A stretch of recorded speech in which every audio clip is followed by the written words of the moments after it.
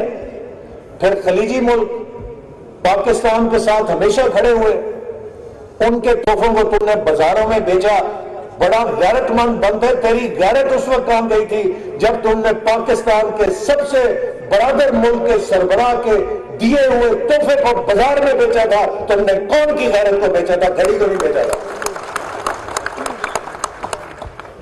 سب میرا مقصد ہے کہ آج یہ شخص پاکستان میں کھڑا ہو کے انتشار پھیلا رہا ہے۔ وزیر اعظم شہباز شریف چین جاتے ہیں، چین کو دوبارہ آمادہ کرتے ہیں، اور چین کے صدر کہتے ہیں کہ ہم پاکستان کو دوبارہ سرمایہ کاری کریں گے، پاکستان کو ہم دوبارہ مدد کریں گے۔ اس کو وہ ہضم نہیں ہوتا، یہ لانگ مارچ شروع کر دیتا ہے۔ آج دنیا کو کیا پیغام جا رہا ہے؟ دنیا پر یہ پیغام جا رہا ہے کہ پاکستان کے اندر انتشار ہے۔ پھر پاکستان کے آرمی چیف کے نام پر تم سیاست کر رہے ہو کہ جی آرمی چیف میرٹ پہ لگنا چاہیے، اور بڑے میرٹ والے سانو پتہ تیرا کی میرٹ ہے، سانو 10 بزدار تیرے میرٹ تے لگا سی، آج ایک بڑا ڈاکو تیرے میرٹ تے لگا ہے، یہ میرٹ ہے تیرا۔ سانو کو تم چاہتے آرمی چیف بھی بزدار اور پرویز الہی جیسا لگ جائے، تمہارا تو یہ میرٹ ہے۔ یہ آرمی چیف جو ہے کوئی نیب کے چیئرمین کی پوسٹ نہیں ہے، یہ ایٹمی طاقت کے مسلح فوج کے سربراہ کی پوسٹ ہے۔ ان 6 لاکھ بہادروں کا سپہ سالار جو آج پاکستان کی سرحدوں کے اوپر اپنی جان ہتھیلی پہ کھڑی کر کے اس ملک کی دفاع کے لیے کھڑے ہیں، یہ ایک پروفیشنل ہوتا ہے۔ اور وہ نواز شریف جو ہے جی، نواز شریف میرٹ نہیں کر سکتا، وہ نواز شریف دا میرٹ تو ایسا ہے کہ تو اس میرٹ کو ایکسٹینشن بھی دیتی، تو اس میرٹ کو تو اج بھی ایکسٹینشن دینے کی گل کرنا ہے، تو پھر تمہیں نواز شریف کے اوپر کیا اعتراض ہے؟ سو میرے بھائیوں اور دوستوں، اس بندے کا نہ کوئی قول ہے، نہ کوئی فعل ہے، نہ کوئی عمل ہے، اس کی صرف ایک بات ہے کہ اس کی اپنی انا ہے، اور یہ اپنی انا کی خاطر پاکستان کو، اپنے لوگوں کو، اپنے محسنوں کو، پاکستان کے آئین کو، پاکستان کے اداروں کو، پاکستان کے عوام کو، ہر چیز کو یہ قربان کر سکتا ہے۔ تو ایسا بندہ کبھی کسی ملک کا نجات دہندہ نہیں ہو سکتا، یہ صرف ملک میں فساد پیدا کر سکتا ہے۔ اس کے پاس صرف 2 چیزوں کی ٹریننگ ہے، ایک ٹریننگ اس کی چندہ اکٹھے کرنے کی ہے، خیرات اس سے جتنی مرضی اکٹھی کر لو۔ دنیا میں اگر کوئی پاکستانی کسی وہ نارتھ پول پہ، شمالی قطب پہ بھی اگر ہے، اس کی جیب میں اگر $100 فالتو ہے تو اس کی جیب میں بھی اس کا ہاتھ ہے، اس کو لوگوں کی جیبوں سے پیسہ نکالنا خوب آتا ہے۔ اور دوسرا کام اس کا لانگ مارچ ہے، دھرنے، انتشار، مار دھاڑ، وہ جتنی مرضی کرا لو، لیکن کیا ملک بنانا آتا ہے؟ 4 سال عمران خان وزیر اعظم رہا ہے۔ میں چیلنج کرتا ہوں پی ٹی آئی کا کوئی بندہ کھڑا ہو کے ہمیں بتا دے کہ کراچی سے پشاور تک عمران خان نے ایک سڑک بنائی ہے، ایک ہسپتال بنایا ہے، ایک یونیورسٹی بنائی ہے، صرف رولے ڈالے ہیں، جھوٹ بولا ہے، مخالفوں کے خلاف مقدمے بنا کے آج کہتا ہے وہ جی میرے تو اختیار ہی کوئی نہیں تھا۔ اور تمہارا اختیار کیوں نہیں تھا؟ تم نے شہباز شریف کو جیل میں ڈالا، تم نے شاہد خاقان کو جیل میں ڈالا، تم نے مجھے جیل میں ڈالا، تم نے سعد رفیق کو جیل میں ڈالا، مفتاح اسماعیل کو جیل میں ڈالا، تم نے سب کو جیلوں میں ڈالا جو بھی ہمارے صف اول کے لیڈر تھے، خواجہ آصف کو جیل میں ڈالا۔ اور تمہیں کیا اختیار چاہیے؟ تم سیاہ سفید کے مالک تھے، جون سا قانون چاہتے تھے 5 منٹ کے اندر اسمبلی سے بلڈوز کراتے تھے۔ تو بتاؤ پاکستان کے عوام کے لیے کیا کیا ہے؟ اور جی لنگر خانے کھولے ہیں خان صاحب نے، کپتان نے۔ تو میرے بھائیوں آپ کو پتا ہے وہ لنگر خانے ملک میں ٹوٹل کتنے تھے؟ 29 لنگر خانے تھے، اور وہ سرکاری نہیں تھے، وہ سیلانی این جی او ایک ہے وہ چلاتی تھی، اور ان کے لنگر خانوں پہ اپنی چھاپ لگا کے، اپنا ورق لگا کے، اپنی برانڈنگ کر کے اپنے نمبر ٹانگتا تھا یہ بندہ۔ اس کو یہ تیسرا کام آتا ہے برانڈنگ کرنا۔